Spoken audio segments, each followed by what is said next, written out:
కాశ్యపాన్వయ సంజాతం శరణ్యార్యపదాశ్రితం వైరాగ్యజలధిం వందే రంగరామానుజం మునిం. అందరికీ దాసోహం. మన ఆచార్యులు శ్రీ శ్రీ శ్రీ త్రిదండి శ్రీ రంగరామానుజీయ స్వామివారు అందించిన ఒక గొప్ప గ్రంథమైనటువంటి పరమాత్మ దేవుళ్ళు మనము అనే కోశాన్ని చదువుకుంటున్నాం. ఇందులో రకరకాల మతాలు దర్శనాల గురించిన వివరణ చాలా చక్కగా అందించారు. మనందరికీ అర్థం అవ్వాలి అనే ప్రయత్నం ప్రతి పదంలోనూ మనకి కనిపిస్తుంది మన ఆచార్యుల ప్రయత్నం. అంత చక్కగా చిన్న చిన్న ఉదాహరణలతో అందించాలి వేదాంతం అయినప్పటికీ కూడా అనే ఉద్దేశంతో చాలా సులభగ్రాహ్యంగా మనకి అందించారు ఆచార్యులు. కొంతమంది ఒక ఫ్యామిలీని క్రియేట్ చేసి అందులో రకరకాల పాత్రలు క్రియేట్ చేసి చర్చ ముందుకు నడుస్తోంది. కర్మేంద్రియాలు జ్ఞానేంద్రియాల గురించిన చర్చ అయింది. ఇప్పుడు మనసు అంటే ఏంటి, బుద్ధి అంటే ఏంటి అనే విషయాన్ని తెలుసుకుంటూ అవి లోకాయతలు ఏమంటారు వాటి గురించి అనేది ఇప్పుడు రాబోతున్న టాపిక్. కర్మేంద్రియాలు జ్ఞానేంద్రియాల గురించి చర్చించుకున్నాక సరే ఇంతకీ నేను అంటే ఎవరు, అది కూడా ఈ మనసులో భాగమేనా అని అడిగారు. ఇక చదువుకుందాం మనం. ఈ మనస్సు కంటే కూడా వేరైనది నేను అని కొంతమంది అంటారు. అదే ఆత్మ. అలా కాదు, ఈ మనస్సే నేను, ఈ దేహమే నేను అని అంటారు కొంతమంది. అమ్మయ్య, ఇప్పటికి మా లోకాయత సిద్ధాంతానికి వచ్చారు అన్నారు డాక్టర్ నూనె ఉత్సాహంగా. అవును, లోకాయతులు లేదా చార్వాకులు ఆత్మ అన్నా ఈ శరీరం అన్నా ఒకటే అని అంటారు. మరి వారన్నది కరెక్టా? మీరు చెప్పిన వేరే వారన్నది అంటే మనసు వేరు ఆత్మ వేరు అన్నవారిది కరెక్టా? ఎలా తెలుస్తుంది? అది తెలియాలంటే కొన్ని సాధనాలు ఉండాలి. నిజానికి ఒక విషయాన్ని తెలుసుకోవడమే జ్ఞానాన్ని పొందడం అంటే. ఆ జ్ఞానాన్ని పొందడానికి సాధనాలు కొన్ని ఉన్నాయి. అర్థం కాలేదు, కొంచెం వివరంగా చెప్పండి. ఉదాహరణకి ఈ గదిలో వేడిగా ఉంది అనే విషయం తెలుసుకోవడానికి లేదా ఆ జ్ఞానం పొందడానికి సాధనం ఏంటి? ఏముంది, మన చర్మమే. ప్రక్క గదిలో చాలా వేడిగా ఉందని లేదా నిప్పు ఉందని తెలియడానికి సాధనం ఏంటి? ఎవరైనా వచ్చి చెప్పాలి లేదా పొగలాంటిదేదో కనిపించాలి. అమ్మయ్య, ఇప్పటికి మీరే సరైన విషయానికి వచ్చారు. మన చర్మం ద్వారా లేదా కళ్ళ ద్వారా లేదా నాలుక ద్వారా లేదా ముక్కు ద్వారా లేదా చెవుల ద్వారా లేదా మనసు ద్వారా మనం గ్రహించే జ్ఞానాన్ని ప్రత్యక్ష జ్ఞానం అని అంటారు. ఈ జ్ఞానం పొందడానికి ఉపయోగించిన జ్ఞానేంద్రియాలు 5, మనస్సు 1. నేరుగా మనకి విషయాన్ని తెలియచేస్తాయి ఇవి. ఇంకొక సాయం అక్కర్లేదు. కళ్ళు, ముక్కు, చెవులు, నాలుక, చర్మం, వీటి ద్వారా ఈ ప్రత్యక్ష జ్ఞానం కలుగుతుంది అంటే అర్థమైంది. రూపం, వాసన, శబ్దం, రుచి, స్పర్శ తెలుస్తాయి, కానీ మనసు ద్వారా ప్రత్యక్ష జ్ఞానం ఎలా తెలుస్తుంది? మంచి వర్షం కురుస్తోంది. ఆకాశం నుంచి నేరుగా ధారలు పడుతున్నాయి. వర్షం పడుతుండగానే మేఘాల చాటు నుండి సూర్యుడు వచ్చాడు. అప్పుడు హరివిల్లు అంటే ఇంద్రధనస్సు కనిపించింది. అబ్బా, చాలా అందంగా ఉంటుంది కదా ఈ దృశ్యం. ఏది ఇక్కడ అందం? కంటికి వర్షధారలు, సూర్యుడు, రంగురంగుల అర్ధవలయం, ఇంతే కదా కనిపించింది. అందం ఎవరికి కనిపించింది? ఇప్పుడు అర్థమైంది. నిజమే, కంటికి కనిపించే వస్తువుల మధ్య కంటికి కనిపించని ఒక అందం మనస్సుకి తోచింది. అది ప్రత్యక్ష జ్ఞానం అవ్వచ్చు. నేను ఒప్పుకోను, అది అందం అని కొంతమందికే తోచవచ్చు, మిగిలిన వారికి అది ప్రకృతి సిద్ధమైన పరిణామం అని తోచవచ్చు. అందుచేత వారికి అక్కడ అందం అనే వస్తువు లేనట్లే కదా. లేనిది ప్రత్యక్ష జ్ఞానం ఎలా అవుతుంది? మీరు కంటితో నన్ను చూస్తున్నారు, నేనున్నాను అని తెలుసుకుంటున్నారు. ఇది ప్రత్యక్ష జ్ఞానమే కదా, ఒప్పుకున్నారా? ఇంకా ఒక గుడ్డివాడు అక్కడ కూర్చున్నాడు అనుకోండి. వాడు నేను తనకి కనిపించడం లేదు అని అంటాడు. మరి నేనున్నట్టా లేనట్టా? మీకు కలిగింది ప్రత్యక్ష జ్ఞానమా కాదా? గుడ్డివాడు కరెక్టా, మీరు కరెక్టా? మీ వాదం బాగుంది. మీరు చెప్పినట్లు మానసిక ప్రత్యక్ష జ్ఞానం అసంభవం కాదు.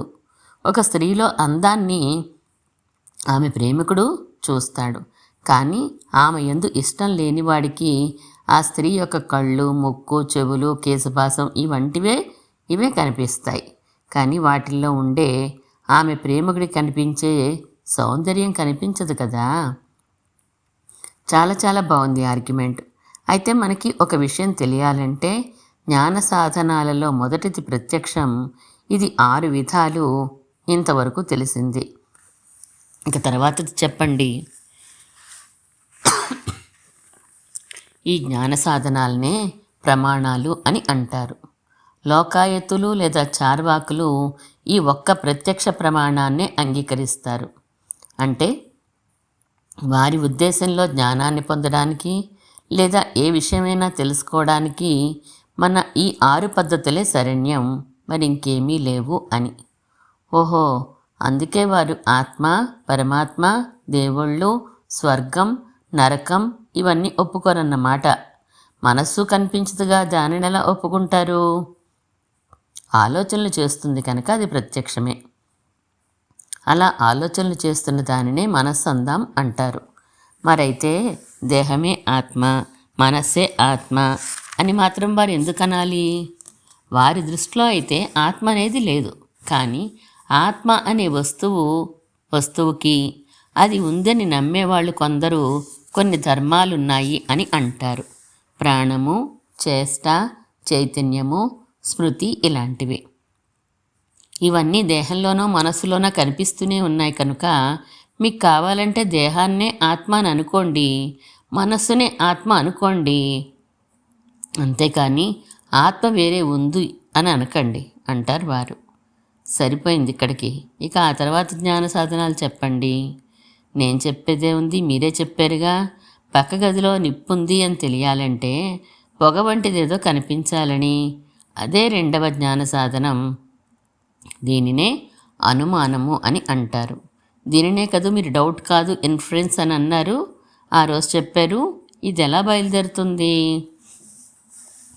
ప్రత్యక్ష విషయాల అనుభవం మీద చేసే ఒకానొక ఊహే ఈ అనుమాన ప్రమాణం. కొండ మీద పొగ కనిపిస్తోంది. అది వరకు మనం వంటిట్లోనో పెరట్లోనో నిప్పున్నప్పుడే పొగ రావడం, నిప్పు లేనప్పుడు పొగ ఆగిపోవడం చాలా మార్లు చూసాం కనుక కొండ మీద నిప్పు ఉన్నది అనే విషయం మనకు తెలిసింది. అంటే కొండ మీద నిప్పు ఉన్నది అనే జ్ఞానం కలిగింది. 2 వస్తువుల మధ్య ఉండే సాహచర్యం చాలా మార్లు ప్రత్యక్షంగా చూసి లేదా అనుభవించి అప్పుడు అనుమాన ప్రమాణం ఉపయోగించాలన్నమాట. అవును, దీనిని లోకాయతులు లేదా చార్వాకులు ఒప్పుకోరు. ఎందుకంటే పొగ నిప్పుతో కలిసి ఉంటుంది అనే విషయం కరెక్ట్ కాదు అని అంటారు. ఎందుకని? మనం చాలా మార్లు అలా చూసాం కదా. చాలా మార్లు చూసాం, కానీ అన్ని మార్లు చూడలేదు కదా. అంటే ఎప్పుడెప్పుడు ఎక్కడెక్కడ పొగ ఉందో అన్నిసార్లు అప్పుడప్పుడు అక్కడక్కడ నిప్పు ఉందని మనం చూసినాడు మాత్రమే పొగ, నిప్పు కలిసే ఉంటాయని ఒప్పుకోవాలట వారి అభిప్రాయం ప్రకారం. కానీ భూతకాలంలో, భవిష్యత్ కాలంలో ఉండే పొగలను మనం చూడలేం కదా. అది అసాధ్యం కాదు కూడా. అందుచేత మీరు చూడని పొగ ఒకటి ఉండే ఉంటుంది అని అనుకోవడంలో తప్పేమిటి? అలాంటి పొగకి నిప్పే కారణమవ్వాలని రూల్ ఏంటి అని అడుగుతారు వారు. ఓహో, వీరు అసాధ్యం. ఆర్గ్యుమెంట్ బాగానే ఉంది, కానీ ఏంటో ఎక్కడో లోటుంది. ఈ విషయమే ఆ రోజు నేను మీకు వివరించడానికి ప్రయత్నం చేశాను. ఆ రోజు మీరు సరిగ్గా అర్థం కాలేదని, కన్ఫ్యూజన్గా ఉందని మళ్ళీ మొదటి నుంచి చెప్పాల్సిన విషయాలన్నీ చెప్పుకుంటూ వచ్చాను. అయితే వీరి ఆర్గ్యుమెంట్కి మీ కౌంటర్ ఏంటి?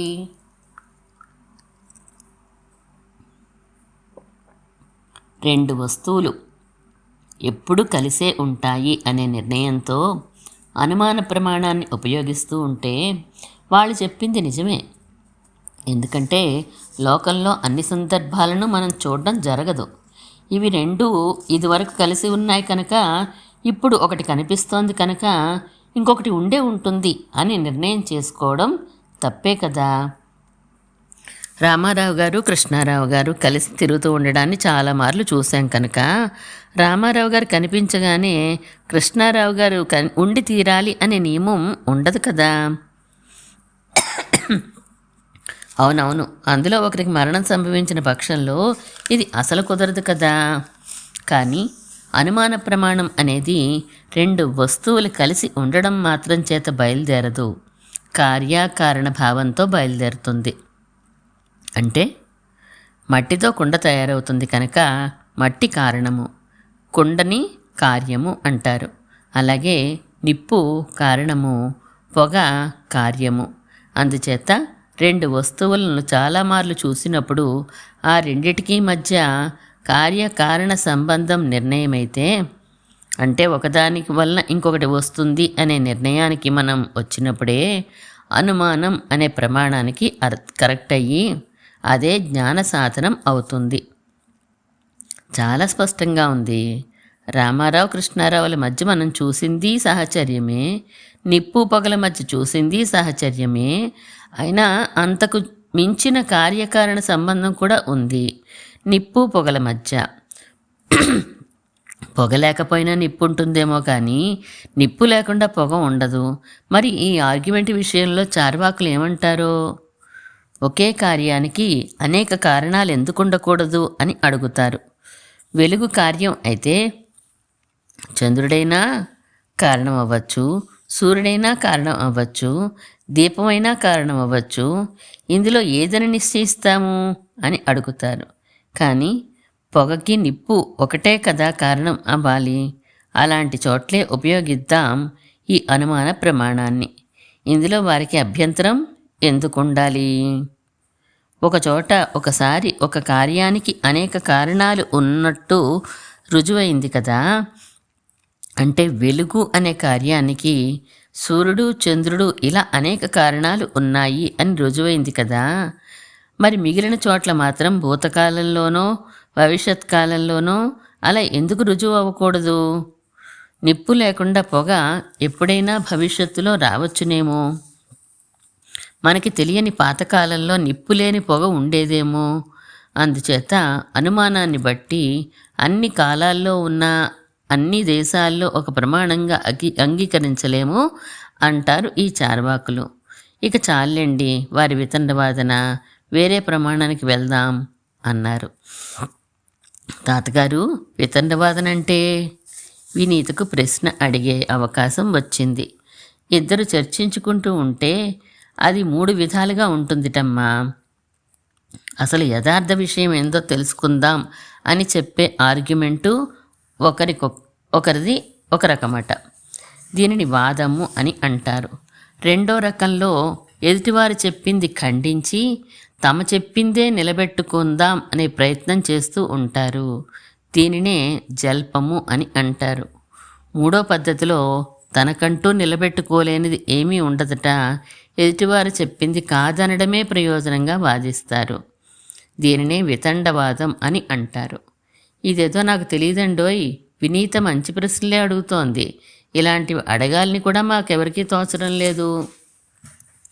అయితే నూనె బాబాయ్ వాళ్ళ మతం వితండవాదమా? ఇంతవరకు కూడా బెరుకు లేదు ఆ పిల్లకి. చర్చ జరిగిందంతా ఆయన గురించే అని బాగానే గుర్తుంది. బుద్ధఘోషుడు, జయంతుడు లాంటి పండితులందరూ లోకాయుతులని వితండవాదులనే వారి వారి గ్రంథాల్లో వ్రాసుకున్నారు. వైతండిక కథైవాస అని స్పష్టంగా వ్రాసేశారు. బాబాయ్ బాబాయ్ అంటూ లేచి నవ్వుతూ చప్పట్లు కొట్టింది వినీత. నోరు మూసుకోవే అని వినీతను ముద్దుగా మందలించి, అయితే పురుషోత్తం గారు, నాకు ఒకటి అర్థం కాలేదు. అనుమాన ప్రమాణాన్ని కాదన్నందువలన వారికి కలిగే ప్రయోజనం ఏంటి అని అడిగారు డాక్టర్ నూనె. వారికి కలిగిన ప్రయోజనం ఏంటి అంటూ అసంకల్పితంగా తనని కలుపుకోకుండా లోకాయుతులను వేరు చేసి మాట్లాడుతున్న డాక్టర్ గారిని చూసి పురుషోత్తం గారికి నవ్వు వచ్చింది. సభ్యత కాదు అని చెప్పి తమాయించుకుని ఉన్నారు.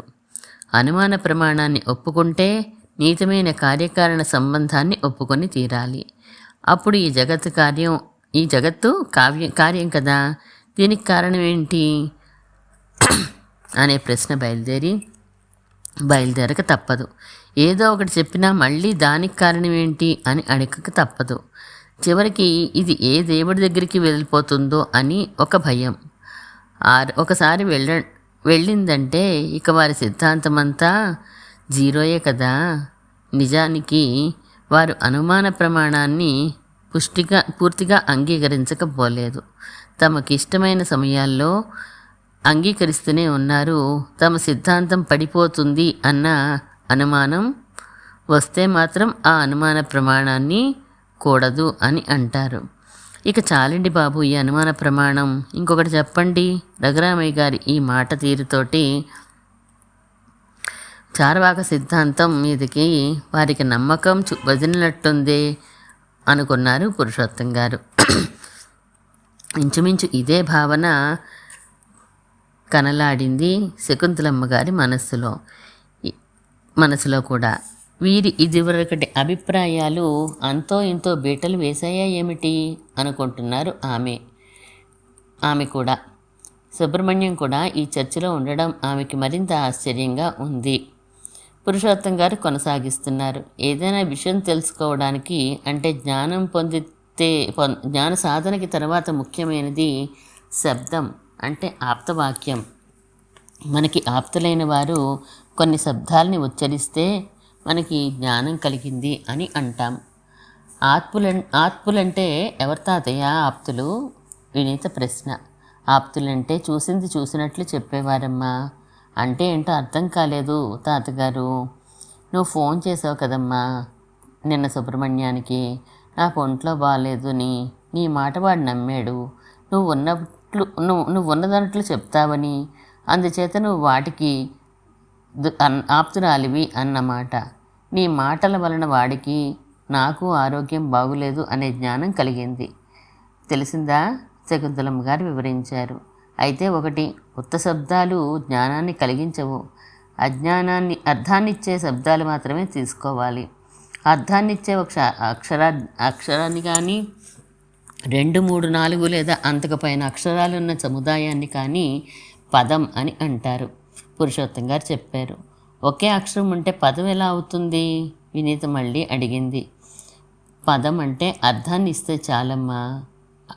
రా అనే ఒకే అక్షరం ఉందనుకో, రమ్ము అని అర్థం వచ్చింది కదా. అందుచేత అదొకటి కలిసి, ఇంగ్లీష్లో అయితే ఏ అంటే ఒక అని అర్థం కదూ. అందుచేత అదొక పదం. ప్రతి పదం అర్థాన్నిచ్చి తీరుతుందా? తప్పకుండా. అలా ఇవ్వకపోతే అది పదమే కాదు. కొన్ని నేరుగా అర్థాన్నిస్తాయి, కొన్ని అంత డైరెక్ట్గా ఆ జ్ఞానాన్ని కలిగించవు.